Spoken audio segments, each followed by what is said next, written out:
қоғамда резонанс тудырып, әртүрлі екі жақ. Өзімнің зерделеуім бойынша, ішкі істер басқармасының мәліметі бойынша. Сіздер сауалдарыңыз бар ма? Жәбірленуші Байдәулетов сот медициналық сараптамасы тағайындалған.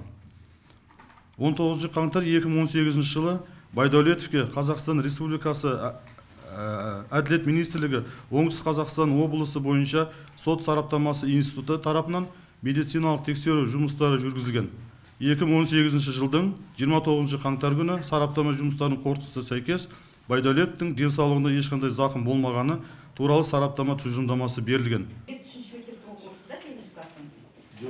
14 қаңтар 2018 жылы Қазақстан Республикасының зерделеу жұмыстарын жүргізген кезде бірінші ішкі істер басқармасы